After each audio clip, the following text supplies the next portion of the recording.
Ada seorang lansia naik bus. Berdiri dengan gemetar di samping seorang wanita. Kemudian seorang ibu-ibu mengatakan, "Kamu tidak bisa memberi tempat duduk pada lansia." Si wanita berpura-pura tidak dengar. Pandangan semua orang tertuju padanya. Si lansia berkata, "Tempat duduk ini aku berikan saja ke kamu." Si ibu-ibu makin marah dan mengomel lagi. Si wanita dengan tenang berkata, "Mau duduk? Duduk di sini saja." Si lansia kaget, dan yang lainnya marah. Si wanita tidak meladeni mereka. Tapi dia tidak tahu, semua ini direkam oleh seorang anak magang stasiun TV. Si wanita tiba ke stasiun tujuannya. Si anak magang mengejarnya. "Mohon tanya, kamu hanya tinggal satu stasiun sudah sampai tujuan, kenapa tidak mengalah?" Si wanita menjawab dengan kesal, "Aku hanya tidak ingin memberikan tempat dudukku, tidak ada asalan lainnya." Si anak magang kembali ke stasiun TV, memberikan videonya ke supervisornya. Setelah melihat video itu, supervisornya langsung bersemangat. Ini pasti akan jadi berita populer. Dia segera mengatur orang. Berita utama hari ini. Dan benar, beritanya langsung populer. Di internet langsung ramai.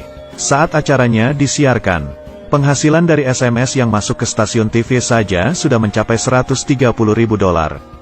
Semua rekan kerja memberinya selamat. Bahkan atasannya pun memujinya. Dan berkata padanya, "Mumpung masih ramai, cepat buatkan acara topik khusus." Supervisor yang cakap bekerja langsung memanggil para ahli untuk berdebat.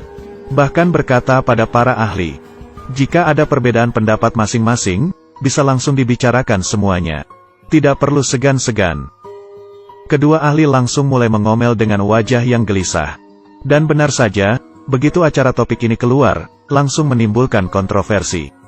Identitas si wanita langsung ditemukan oleh orang-orang. Layar dipenuhi dengan berbagai omelan yang membawa-bawa nama si wanita. Kata kasar macam apapun ada. Si wanita panik. Dia adalah sekretaris dari bos perusahaan terkenal. Sebelum kejadian, dia sempat meminta izin libur kepada bosnya dengan tidak wajar. "Kamu sebelumnya tidak pernah izin libur, mari kita bicarakan setelah kamu menyelesaikan masalah ini." Si wanita berkata dengan terbata-bata, "Aku tidak bisa menunggu, aku harus izin sekarang." Bosnya langsung mengerti, ada masalah. Si wanita menjadi lemas dan mulai menangis. Melihatnya sangat kasihan, bosnya jadi makin penasaran. Ternyata si wanita butuh uang. $1 juta. Bosnya tertawa dan menopangnya berdiri. Masalah yang bisa diselesaikan dengan uang, bukanlah masalah sama sekali. Aku kasih uangnya. Lalu dia membantu si wanita menghapus air mata. Si wanita menangis terseduh-seduh. Dan langsung memeluk bosnya. Tapi di saat ini, pintu berbunyi. Istri bos datang. Si wanita mengejarnya untuk menjelaskan. Tetapi istri bosnya tidak ingin mendengarnya sama sekali. Dan bosnya menutup pintu diam-diam. Setelah berita keluar keesokan harinya, si wanita menjelaskan kepada bosnya. Kemarin suasana hatinya sedang tidak baik, makanya salah bertingkah di bus. Bosnya bilang tidak masalah, aku mengerti. Aku tetap akan memberikanmu uangnya. Tiba-tiba terpikirkan olehku, kamu tidak pernah menemaniku pergi dinas. Si wanita tidak langsung menyetujui. Dan berkata kepada bosnya, tolong beri aku izin libur 1 minggu. Bosnya menyetujui sembari tertawa. Begitu keluar, si wanita memberikan semua kunci kantor ke sekretaris kedua. Sekretaris kedua berkata di mulut, kamu kan hanya izin, bukannya tidak kembali lagi kan? Tetapi tangannya malah sembunyi-sembunyi menyimpan kuncinya. Si wanita melihatnya, tidak hanya tidak berkata apa-apa. Dia bahkan memberikan kepadanya kartu nama klien yang paling penting. Tetapi yang dia tidak ketahui adalah, setelah dia keluar, sekretaris dua yang baru saja tersenyum ramah kepadanya, mengetik dengan cepat di komputer. Ternyata dialah yang membocorkan identitas si wanita. Sekeluarnya dari kantor, si wanita bertemu dengan si anak magang. Berkata bahwa dia ingin minta maaf kepada si lansia. Dan videonya dengan cepat selesai direkam. Si anak magang buru-buru kembali ke stasiun TV mengedit videonya.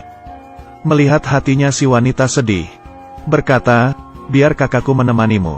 Kakaknya adalah pacar supervisornya. Dia juga tahu masalah si wanita di bus. Berkata, aku mengerti keadaanmu tidak baik. Aku belakangan ini juga tidak baik, sedang berhutang beberapa $10.000. Tidak disangka si wanita berkata, "Aku bantu kamu kembalikan hutang ini. Aku sewa kamu selama seminggu. Syaratnya hanya satu, kamu tidak boleh bilang ke siapapun tentang masalahku." Orang ini adalah ibu-ibu kaya raya. Bukan orang kaya biasa. Pelayan toko bertanya dia mau jam tangan yang seperti apa. Melihat jam tangannya dipakai satu saja, aku tidak ingin membelinya. Jika dipakai 3 sekaligus, aku sangat ingin membelinya. Penjaga toko langsung membantu si ibu kaya raya membungkus barang dengan girangnya. Tetapi saat bayar, "Bu, kartu kamu diblok." Si ibu kaya raya mengganti kartu yang lain. Diblok juga. Ternyata, beberapa hari yang lalu setelah melihat si bos berpelukan dengan sekretarisnya, dia tidak bisa menahan marah, dan melaporkan ke stasiun TV bahwa si wanita merusak rumah tangga orang lain. Waktu beritanya disiarkan, sekretaris 2 yang sangat ingin naik pangkat, sengaja memperlihatkan beritanya ke klien, dan menggagalkan sebuah transaksi besar. Si bos mengantarkan kliennya pergi, lalu segera memblok kartu kredit istrinya dalam kemarahannya. Malam harinya saat istrinya pulang, dia berkata kepada suaminya, "Aku membeli jam tangan, karena ingin minta maaf sepenuh hati kepadamu. Tapi kamu malah memblok kartu kreditku." Suaminya melihatnya, "Aku mengerti permintaan maafmu, aku bayar." Di sisi lain, si wanita dikejar oleh netizen yang marah karena masalahnya di bus. Dia hanya bisa keluar rumah, tinggal di hotel. Dia meminta KTP si lelaki, bilang mau membuka akun bank, dan menyimpan uang sebesar $1 juta. Si lelaki menyetujuinya. Sepulangnya ke rumah, dia melihat berita, dan bertanya kepada si supervisor, kenapa video minta maafnya belum disiarkan?" Si supervisor bilang, "Kamu pasti tidak mengerti. Kami baru saja memarah-marahinya, masa langsung membelanya kembali. Kalau begitu bukannya malah menamparkan diri sendiri. Tunggulah beberapa hari."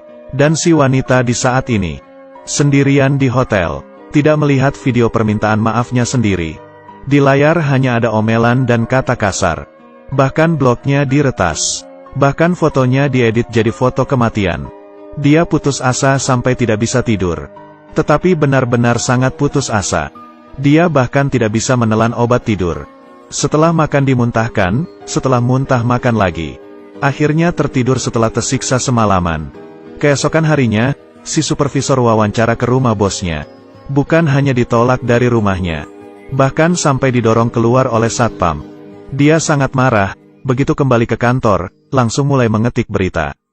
Dia mengisukan bahwa perusahaan si bos tidak baik. Opini publik langsung segera memarah-marahi si bos. Api ini langsung membakar kaki si bos. Tapi si bos adalah orang yang berpengaruh. Tidak ingin merendahkan diri untuk berdebat. Langsung memerintahkan untuk menegur mereka. Sekretaris 2 langsung inisiatif berkata bahwa si anak magang adalah temannya. Dia pergi menemui si anak magang, memperkenalkan pemilik anak perusahaan, mengatakan bahwa ada pekerjaan santai dengan gaji tinggi. Ternyata anak perusahaan si bos mau membuat video iklan. "Kalian tidak perlu buat, hanya perlu memberikan beberapa masukan saja." Si bos anak perusahaan bahkan berkata, "Berita soal masalah di bus itu saja, supervisor kalian bisa membuatnya dengan sangat baik." Lalu memintanya untuk memikirkannya. Si anak magang tahu bahwa si supervisor dan kakaknya sedang butuh uang untuk pembayaran uang muka. Jadi dia mengambil keputusan sendiri, menerima tawarannya. Dan saat si lelaki menemui si wanita, dia sudah berubah menjadi seperti ini. Si lelaki bilang, "Apakah perlu sampai begini demi seorang lelaki tua?" Si wanita pergi naik mobil dengannya, lalu berfoto-foto. Marahnya masih belum hilang, dia meminta si lelaki menemaninya terjun lenting. Si lelaki ketakutan. Tetapi si wanita berkata, "Kamu tidak mau gajimu. Oleh karena itu..." Si wanita akhirnya tertawa. Dia meminta si lelaki membantunya menyewa seorang pengurus rumah tangga. Biar bagaimanapun, kontrak si lelaki hanya 7 hari. Si lelaki segera menemukan orang yang tepat. Tetapi sesuai dengan peraturan, majikan harus mendaftarkan KTP. Dia memanggil si wanita masuk. Tetapi bos pengasuh ini langsung mengenali si wanita. "Kamu wanita yang punya masalah di bus itu kan?" Si wanita berkata, "Kalau iya memang kenapa? Kami tidak mampu melayanimu." Begitu keributan dimulai, di luar langsung dipenuhi oleh orang-orang dan kamera. Si wanita tidak tahan. berkata ingin berbicara berdua dengannya. Bos pengasuh berkata, "Oh, kamu masih ingin ribut?" Tetapi tak disangka, si lelaki malah ketakutan. "Kamu masuk sendiri saja, aku tunggu di luar." Si wanita tertegun. Tidak disangka dia salah menilai orang. Dia masuk dan bertengkar. Detik berikutnya, dia dikejar oleh banyak orang sampai harus kabur. Kamera terus berkedip. Si wanita menyuruh si lelaki untuk cepat-cepat kabur. Tapi saat si lelaki masih bengong-bengong, sudah terlambat. Mereka berdua difoto. Si wanita menyewa si lelaki untuk menjadi pelindungnya selama 7 hari. Tetapi si lelaki terlalu penakut. Si wanita memberinya uang lalu mengusirnya. "Kamu seorang yang pengecut." Si lelaki masih tahu malu. Jadi hanya mengambil uang untuk 6 hari. Berkata dengan sedih, "Kamu benar-benar menyakitiku." Tidak disangka si wanita menghampirinya. Memasukkan uangnya. Kompensasi mental. Si lelaki berkata, dia tidak tenang meninggalkan wanita gila ini. Sebenarnya, dia mulai suka si wanita. Dia berkata ingin melindunginya sehari lagi. Si wanita berkata, "Baiklah. Besok kita pergi menginap ke pinggiran kota." Tetapi saat ini, foto mereka berdua sudah menyebar di internet. Langsung menimbulkan kegemparan. Setelah melihatnya, supervisor segera menelepon dan bertanya. Si lelaki panik, dan berteriak marah-marah. "Semuanya karena kamu, aku terjun ke sungai juga tidak akan jadi bersih lagi." Tetapi si wanita hanya berkata, "Jangan mengamuk padaku." Si lelaki marah, berkata, "Kamu penyakitan ya?" Tetapi baru saja dia berkata-kata, si wanita langsung dengan sangat sedih berkata, "Aku memang penyakitan, kanker limfoma tingkat akhir. Kamu puas?" Ternyata, di pagi itu, dia divonis kanker limfoma tingkat akhir. Dokter berkata, 7 hari lagi bisa mulai rawat inap. Dia awalnya ingin pinjam uang $1 juta ke bosnya untuk berobat. Tetapi si wanita mencari info di internet. Tidak bisa diobati. Dan lagi dia adalah anak yatim piatu. Dalam kepanikan dan frustrasi tanpa yang mendampingi. Naik ke bus dengan pikiran yang kebingungan. Saat-saat terakhir dalam kehidupannya, dia yang selalu menjadi anak, siswa, dan karyawan yang baik. Hanya ingin memberontak sekali saja. Makanya dia melakukan hal tersebut. Siapa yang tahu, malah perlahan-lahan menjadi kekerasan dunia maya yang luar biasa. Dia melempar hasil pemeriksaannya ke muka si lelaki. Si lelaki baru menyadari apa yang telah dilakukan dirinya. Dia menelepon si supervisor, tidak menjelaskan apapun. Hanya berkata, dia akan menemani si wanita sehari lagi. Bahkan menemani si wanita rawat inap. Sebelum masuk ke ruang pemeriksaan, si wanita berkata, "Aku pergi dulu ya." Begitu si lelaki menyadari ada yang tak beres. Dia langsung masuk ke ruang pemeriksaan. Tidak ada orang. Setelah polisi datang dia baru tahu, si wanita sudah bunuh diri. Setelah kejadian ini, semua orang menyesal. Si bos menyesal, tidak lebih memperhatikan bawahannya. Si lelaki menyesal, tidak seharusnya tidak bisa membedakan yang baik dan salah. Si anak magang menyesal, tidak bersikeras agar video permintaan maaf si wanita disiarkan. Rekan kerjanya juga menyesal, tidak seharusnya menggosipinya mengikuti keramaian. Oleh karena itu, supervisor yang membocorkan nama si wanita, menerima potongan biaya dari video iklan anak perusahaan. Si supervisor juga menyesal, tetapi sudah terlambat. Dia dipecat, kehilangan pekerjaan dan kekasih. Apakah ada yang menyadari? Sebenarnya tidak semua orang menyesal. Memang benar, video yang diedit oleh si supervisor adalah dalang utamanya. Tetapi yang benar-benar membuat si wanita putus asa adalah mereka. Aku tidak tahu apakah mereka menyesal. Tapi aku dapat menebak, mereka mungkin sudah lupa akan hal ini. Mereka mungkin sudah mulai pergi ke masalah lainnya. Tidak sabar untuk melanjutkan, membela keadilan, lagi. Akhir cerita. Si lelaki menggunakan nama si wanita, menyebarkan ingatan tentang 7 hari di akhir kehidupannya. Aku ingin melewati setiap jamnya dengan sebaik-baiknya. Setiap menit, setiap detik, dia ingin senyuman manis si wanita menegur semua orang. Jangan sampai suara halayak ramai melebihi kekuatan dari kebenaran. Jangan membiarkan isu yang beredar menginjak-injak kebenaran yang datang terlambat. Tapi aku merasa tindakannya sia-sia, karena dalam gelombang celaan yang ramai, Tidak akan ada yang mendengar catatan kecil ini. Lagi pula kita tahu, kenyataan tidak bisa menghindari hal nyata ini. Kamu lihat sekarang, selain orang gila, siapa lagi yang jujur?